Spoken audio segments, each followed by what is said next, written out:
to Mexico, to the north, to Canada, and elsewhere. So, we have to be careful with accepting the standard line, if you will, the standard paradigm for our history, because then we end up segregating ourselves and segregating the movement. The migrations came in waves, and they took different forms, right up to in our lifetimes, in my lifetime certainly, where internal migrations from neighborhoods to communities to communities, from communities that were being destabilized and drained of resources, to communities where my parents were from Earl, Arkansas. Mother and father, a little town about 60 miles outside of Memphis, Earl, Arkansas. This was during the 50s when they migrated. They were they weren't sharecroppers, but they were independent. My grandfather built home, was a carpenter. So basically they just made do, as they put it. They made ends meet, and big part of that, of course, was picking cotton, being hired out. When the truck came and you got on the truck and you went and you picked your cotton, and you got paid by the weight of the cotton that you picked. And so that's my experience growing up, going down south to visit. They migrated to. My father went to the military. He was a school valedictorian, wrote the school song and all of that. And he found out many years later that they had one scholarship to college for his Dunbar High School down there in Earl, Arkansas. And he was supposed to get it, but he didn't. The principal knew somebody else who, basically he didn't get it, never knew about it until he met the guy many years later in Chicago. But anyway, so. And the guy told him, I got your scholarship? Yeah, the guy came up to him and thanked him and said, thank you so much. And my father was like, well, what are you talking about? And then he explained what had happened. And that was the first time he knew about it. That was probably in the 70s or 80s when he met him. So anyway, so my father went to the military. My mother, her mom was like, ain't nothing for you down here. You gone. You got to get out of here. And so she came up to Chicago. My father served in the military, moved when he was he was a staff sergeant. When he came out literally right before the beginning of the Vietnam War, he moved to Chicago, and they met on the train on the way to work. But anyway, so these migrations were continuums, and our struggle is a continuum, and the backlash has always been about the same thing: to deter us by terrorism, by systemic legalisms and legal constructions, by systemic economic oppression, to halt us by any means necessary, including and of course, when it comes to Tulsa and all those towns, the race riots in East St. Louis, in Chicago, in Atlanta, et cetera, et cetera, et cetera. It was all about destroying the possibilities of Black empowerment, economic empowerment, political empowerment. Yes. When Right. those who were lynchings were not random kill Black people crimes. Typically, lynchings were targeted. They were targeted at returning soldiers still in their uniforms. They were targeted at well-to-do Black people, well-to-do Black communities. It was all about, again, disrupting and destroying the possibility of Black progress. And so when we look at what happened after Reconstruction, the legal institution of Jim Crow, including the sabotaging of the constitutional right to vote, which takes us all the way up to right now. And so it's really important, I think, for us to see the continuum, because our struggle is a multi-generational struggle. Reparations are and I love what I understand about the Evanston model. I love the tactical brilliance of that. I love the fact that they're attaching it to specific things. And we got to be careful, because what the media and what lazy journalists and what our enemies will do is, and what I've seen doing, is they turn out, well, this is the model. This all the Negroes want is just housing vouchers. It struck me as ironic. And this is not a criticism at all. Again, but this struck me as tragically ironic and typical that the reparations, as I understand it, are being funded by taxation from marijuana sales. And yet there's not a single Black-owned marijuana dispensary in Evanston or in the entire state of Illinois. And so here you have the ground floor of a soon to be, if it isn't already, billion-dollar industry. And Black folk got cut out of it from the beginning. And whereas before it was by terrorism and lynchings and burning downtowns and threats and the white only, Black only signs, the social segregation, all that stuff. Now it's by bureaucracy and by legalisms and by economic manipulation and et cetera, et cetera, et cetera. Great point.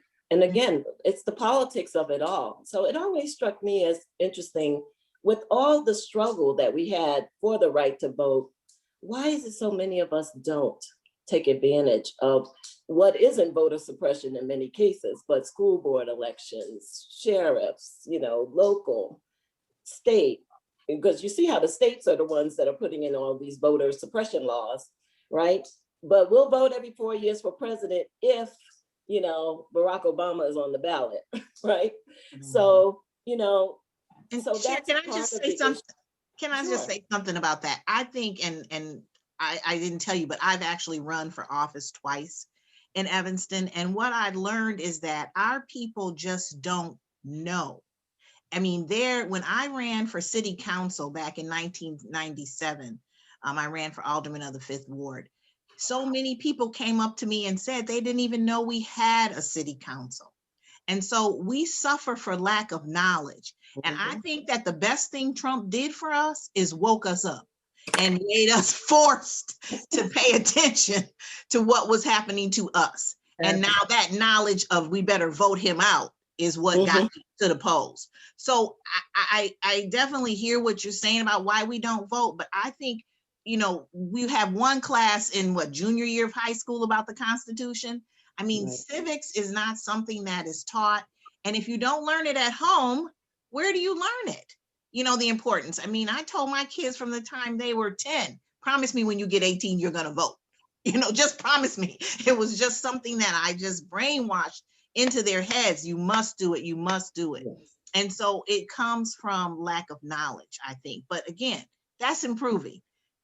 What happened in Georgia changed the country.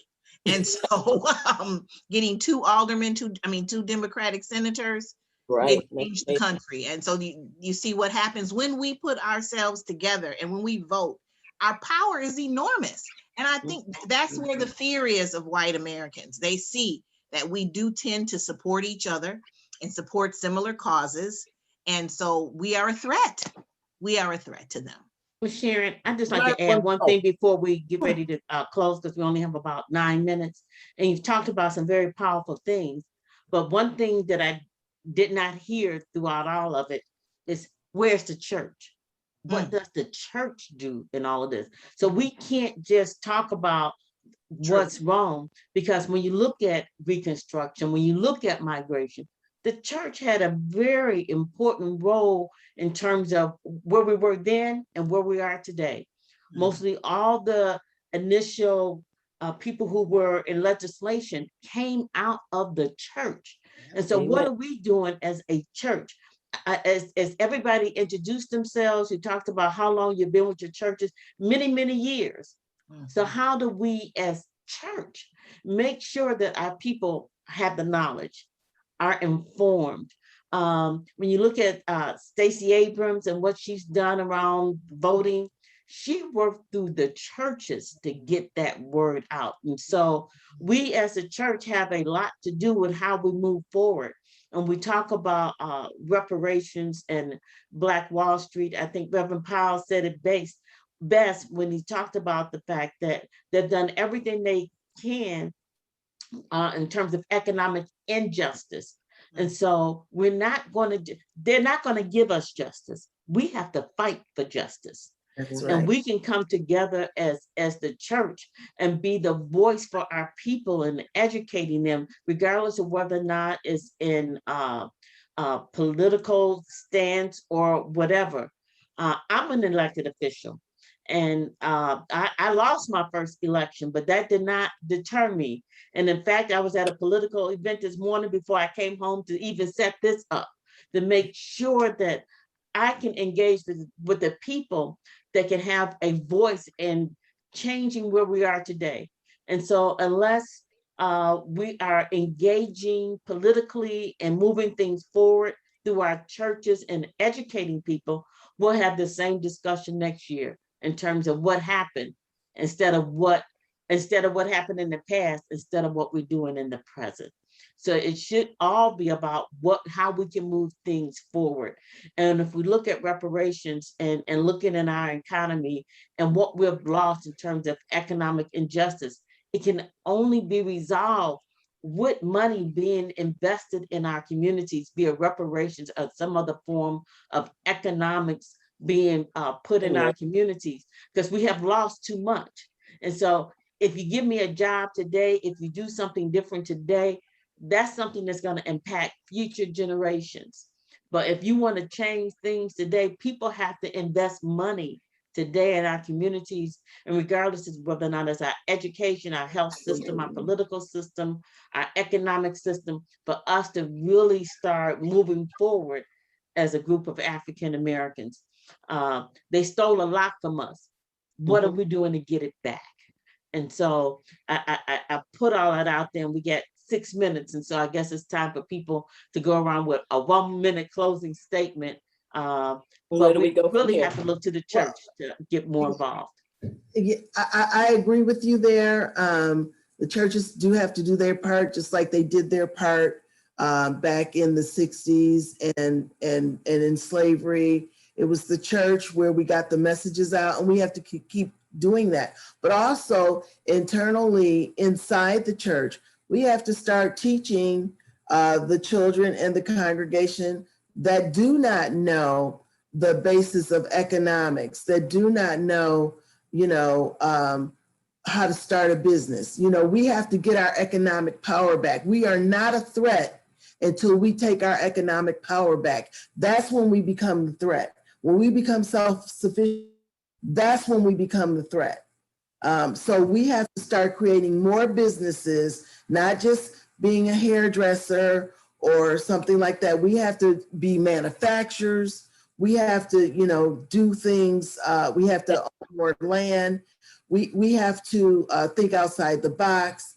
And once we get our economics going, where we can change the dollar from African-American hand to African-American hand, then we become more of a threat, because our dollars are not going out to them and never coming into our community. Absolutely. Well, I'll go next, although I should go last. No, you go ahead, Bonnie, our guest. I just want to agree with you too about the church. And I mean, my church has always had a community liaison as well as teaching Black history. And there is so much that can be learned in the church.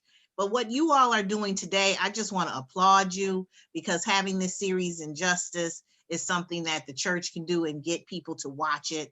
The church can be a voice to bring people outside of church even into church and to hear these types of things.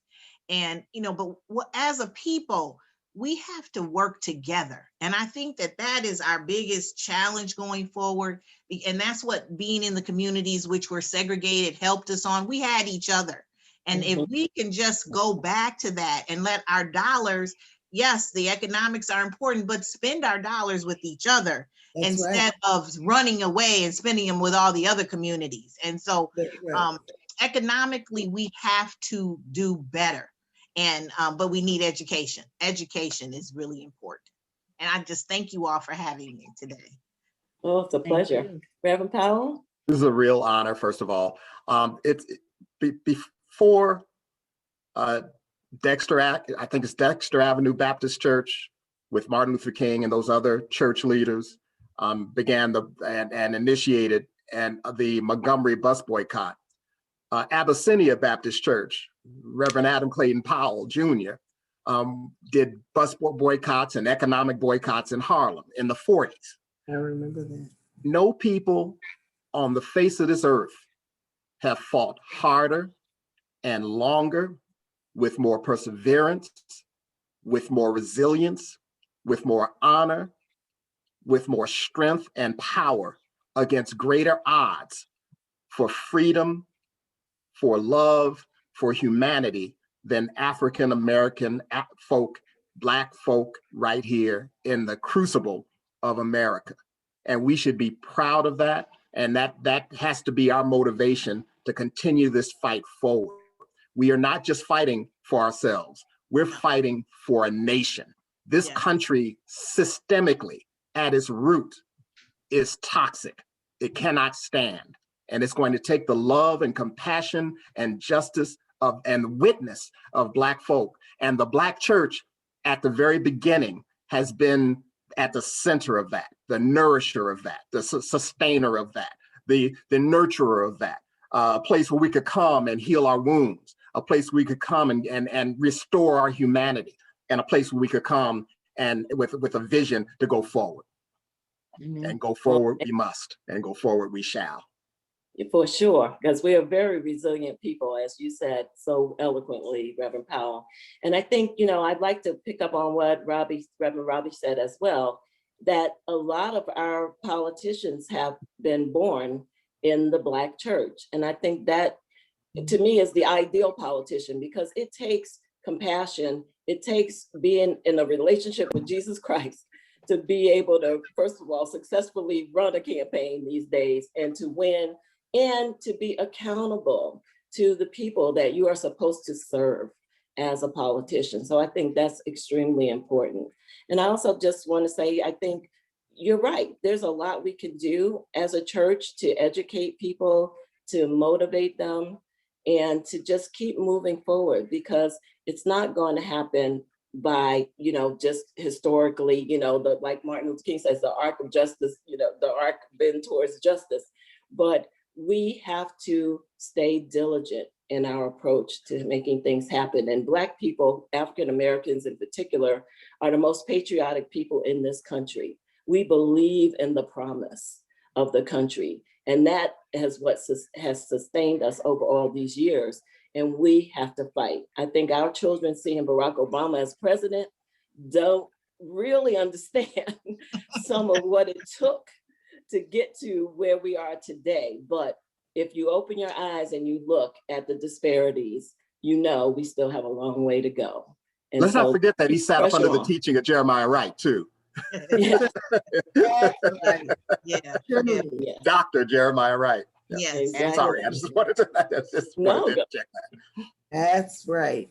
So I thank you all for participating. I think this has been a really rich discussion, and we will certainly continue. So I'll let Reverend Robbie wrap us up and tell us what's coming next. Well, I'm so glad all of you had an opportunity to share, and I'm looking forward to people looking at this video. Last month, we looked at the difference in the police reform bill that was done in Springfield. So we had a good discussion on that. We had this discussion this month, and next month we're having Know Your Rights. And so we're really excited about that. And we're looking forward to, we're in conversation right now with the ACLU, hoping that they'll join us in that particular discussion, because they have really fought hard in making sure that we do know our rights and how it impacts us. And we're looking at knowing our rights in terms of how we protest, what happens when we are driving and stopped on the street, when we encounter the police, just different things, because we've seen how that has impacted us. It used to be you have to be careful by when driving Black. Now they said you have to be careful by living Black, because no matter where you are, it seems like you are challenged in our society. We're taking the month of August off, and we're coming back in July with further discussion about economic injustice in the Black community and how we move that forward as the Black church. And so everything we're doing is based on how the Black church can get more involved in what's going on in our society today and help move that forward. So again, thank you so much for being here. This has been an awesome conversation. And again, we look forward to those who will be viewing this video and hoping that you have learned something powerful. And as Reverend Powell started out, when he said that the people in Texas didn't know that it was a military effort that made that happen. I did not know that. So thank you for clearing that up for me. Because I was wondering, how could they not know and everybody else knew? But you know, it's his story and her story. It's not history. And so we got to make sure that we get the right story as we're taking that down to the next generation. Thank you all so much and have a wonderful day. Thank God you. bless you. Thank you. Bye. Thank you. Joy.